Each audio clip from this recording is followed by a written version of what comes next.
10 SecondSeed, 2920. The Imperial City, Cyrodiil. Your Imperial Majesty, said the potentate Versidu Shai, opening the door to his chamber with a smile, I have not seen you lately. I thought perhaps you were indisposed with the lovely Ridja. She's taking the baths at Mir Korup, the Emperor Remen III said miserably. Please, come in. I've reached the stage where I can only trust 3 people. You, my son the Prince, and Ridja, said the Emperor petulantly. My entire council is nothing but a pack of spies. What seems to be the matter, Your Imperial Majesty? Asked the potentate Versidu Shai sympathetically, drawing closed the thick curtain in his chamber. Instantly, all sound outside the room was extinguished, echoing footsteps in the marble halls and birds in the springtide gardens.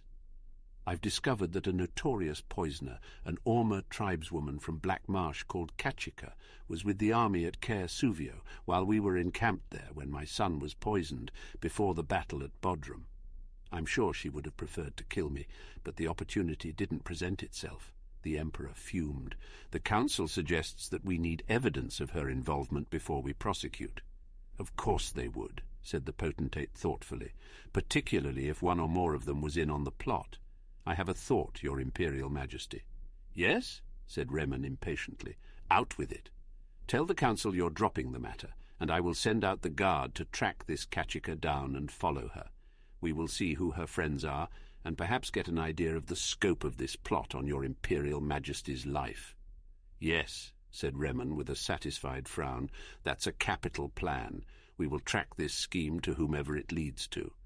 Decidedly, Your Imperial Majesty, smiled the potentate, parting the curtain so the Emperor could leave.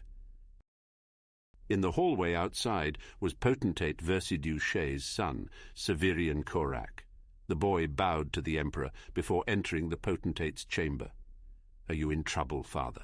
Whispered the Akaviri lad. I heard the Emperor found out about what's your name, the poisoner. The great art of speechcraft, my boy, said Versidu Shai to his son, is to tell them what they want to hear in a way that gets them to do what you want them to do. I need you to get a letter to Kachika and make certain that she understands that if she does not follow the instructions perfectly, she is risking her own life more than ours. 13 SecondSeed, 2920. Mir Korup, Cyrodiil. Ridja sank luxuriantly into the burbling hot spring, feeling her skin tingle like it was being rubbed by millions of little stones. The rock shelf over her head sheltered her from the misting rain, but let all the sunshine in, streaming in layers through the branches of the trees. It was an idyllic moment in an idyllic life, and when she was finished, she knew that her beauty would be entirely restored. The only thing she needed was a drink of water. The bath itself, while wonderfully fragrant, tasted always of chalk. "Water!" she cried to her servants. "Water, please!" A gaunt woman with rags tied over her eyes ran to her side and dropped a goatskin of water. Ridja was about to laugh at the woman's prudery. She herself was not ashamed of her naked body, but then she noticed through a crease in the rags that the old woman had no eyes at all. She was like one of those Orma tribesmen Ridja had heard about but never met. Born without eyes, they were masters of their other senses. The Lord of Mir Korup hired very exotic servants, she thought to herself. In a moment the woman was gone and forgotten. Ridja found it very hard to concentrate on anything but the sun and the water. She opened the cork, but the liquid within had a strange metallic smell to it. Suddenly she was aware that she was not alone. "Lady Ridja," said the captain of the Imperial Guard, "you are, I see, acquainted with Kachika?" "I've never heard of her," stammered Ridja, before becoming indignant. "What are you doing here? This body is not for your leering eyes." "Never heard of her, when we saw her with you not a minute ago," said the captain, picking up the goatskin and smelling it. "Brought you Nevis ichor, did she, to poison the Emperor with?" "Captain," said one of the guards, running up to him quickly, "we cannot find the Argonian. It is as if she disappeared into the woods." "Yes, they're good at that," said the captain. "No matter, though. We've got her contact at court. That should please His Imperial Majesty. Seize her." As the guards pulled the writhing, naked woman from the pool, she screamed, "I'm innocent! I don't know what this is all about, but I've done nothing. The Emperor will have your heads for this." "Yes, I imagine he will," smiled the captain, "if he trusts you." 21 SecondSeed, 2920. Gideon, Black Marsh. The Sow and Vulture Tavern was the sort of out-of-the-way place that Zook favoured for these sorts of interviews.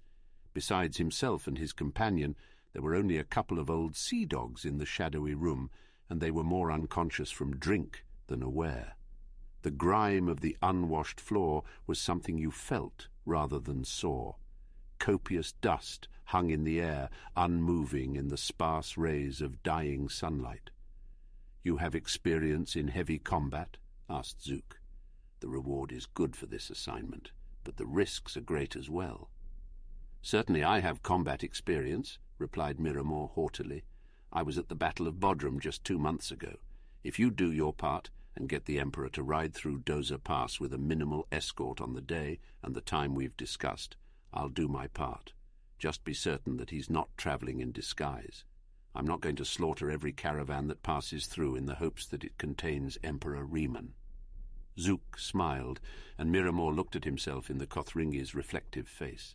He liked the way he looked, the consummate, confident professional. "Agreed," said Zook, "and then you shall have the rest of your gold." Zook placed the large chest onto the table between them. He stood up. "Wait a few minutes before leaving," said Zook. "I don't want you following me. Your employers wish to maintain their anonymity, if by chance you are caught and tortured." "Fine by me," said Miramore, ordering more grog. Zook rode his mount through the cramped labyrinthine streets of Gideon, and both he and his horse were happy to pass through the gates into the country. The main road to Castle Giovese was flooded as it was every year in springtide, but Zook knew a shorter way over the hills. Riding fast under trees drooping with moss and treacherous slime-coated rocks, he arrived at the castle gates in 2 hours' time. He wasted no time in climbing to Tavia's cell at the top of the highest tower. "What did you think of him?" asked the Empress. "He's a fool," replied Zook, "but that's what we want for this sort of assignment." 32nd Seed, 2920 Thurzo Fortress, Cyrodiil. Rhea screamed and screamed and screamed. Within her cell, her only audience was the giant grey stones, crusted with moss, but still sturdy. The guards outside were deaf to her, as they were deaf to all prisoners. The Emperor, miles away in the imperial city, had likewise been deaf to her cries of innocence. She screamed, knowing well that no one would likely hear her ever again. 31 SecondSeed, 2920 Cavus Rim Pass, Cyrodiil. It had been days, weeks since Turala had seen another human face, Cyrodiil or Dunmer. As she trod the road, she thought to herself how strange it was that such an uninhabited place as Cyrodiil had become the imperial province, seat of an empire. Even the Bosmer in Valenwood must have more populated forests than this heartland wood. She thought back. Was it a month ago, 2, when she crossed the border from Morrowind into Cyrodiil? It had been much colder then, but other than that she had no sense of time. The guards had been brusque, but as she was carrying no weaponry, they elected to let her through. Since then she had seen a few caravans, even shared a meal with some adventurers camping for the night, but met no one who would give her a ride to a town. Turala stripped off her shawl and dragged it behind her. For a moment she thought she heard someone behind her and spun around. No one was there, just a bird perched on a branch, making a sound like laughter. She walked on and then stopped. Something was happening. The child had been kicking in her belly for some time now, but this was a different kind of spasm. With a groan, she lurched over to the side of the path, collapsing into the grass. Her child was coming. She lay on her back and pushed, but she could barely see with her tears of pain and frustration.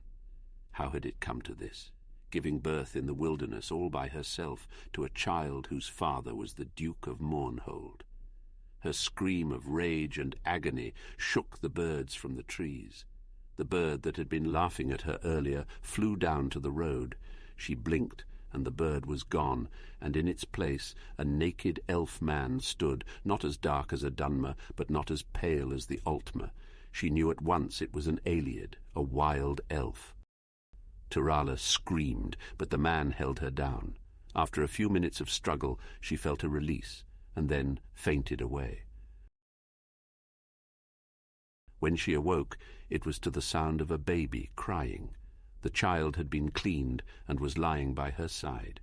Turala picked up her baby girl, and for the first time that year felt tears of happiness stream down her face. She whispered to the trees, "Thank you," and began walking with Babe in her arms down the road to the west. The year is continued in mid-year.